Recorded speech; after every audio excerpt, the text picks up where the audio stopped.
Welcome to part 1 of Intro to Web Design with Bootstrap. What is Twitter Bootstrap? Well, Bootstrap is a powerful mobile-first front-end framework for faster and easier web development. It uses HTML, JavaScript, and CSS. What is Bootstrap? It was created by Twitter. Why would we want to use Bootstrap over another package? Well, it has a mobile-first approach. That means it really is geared specifically for the aspect ratio of our phones. It is also supported by all popular browsers. And like I said earlier, everyone at this point should be familiar with HTML and CSS, but just to quickly go over everything one more time, HTML defines the data and structure of a page using its elements. It's the data that we see, it's the skeleton. CSS then defines the styling of everything and actually gives it the flair and makes it look nice. JavaScript then gives us our functionality as it is our actual programming language that we use. So here's how we're going to get started. Just like with any HTML page, we're going to make sure that we have our boilerplate code. Here's a little shortcut. In a lot of editors, if you go to the top of your HTML page and you do an exclamation point and then hit tab, it will fill in the HTML boilerplate for you. And we can quickly go over our basic HTML elements. Remember that there are titles from H1 to H6 that decreases in size. We have our paragraph tag, which is just P, our simple block element, which is a div, our simple inline element, which is a span, and our image tag. And if you didn't know this already, that image tag is the only one out of them that can be self-closing. You see at the end how it has the /. Everything else has to have two pieces. You have your opener and your closer.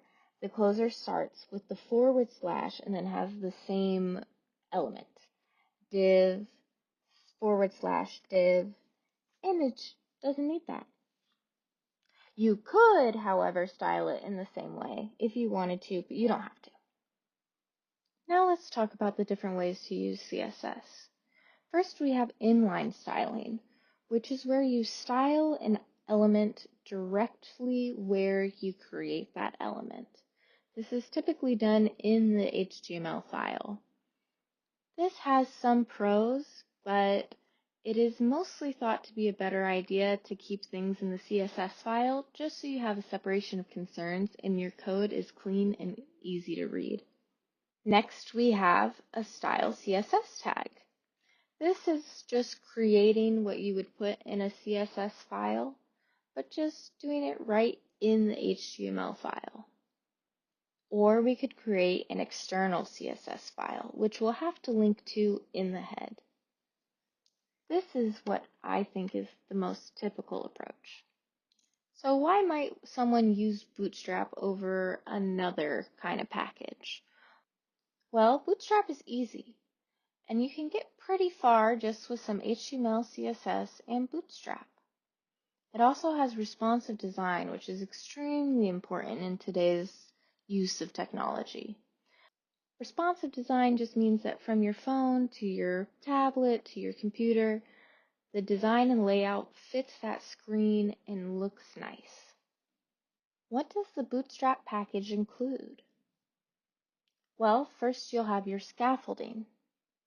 These are basic structure systems that we'll go over more in the section Bootstrap Basic Structure. Bootstrap package also includes CSS. This is going to help you out with fundamental CSS settings that you won't have to worry about. That'll give you the style that they're promising immediately. Components. Bootstrap has a bunch of reusable pre-made components that we'll go over later, but think drop-down menus, nav bars, buttons. The Bootstrap package also includes JavaScript plugins. And lastly, you have the ability to customize essentially everything. So all the components, all the jQuery plugins. This means that not two websites have to look identical to each other, which is fantastic. So to get started with Bootstrap, you're going to want to download the latest version from getbootstrap.com. So that is going to look like this.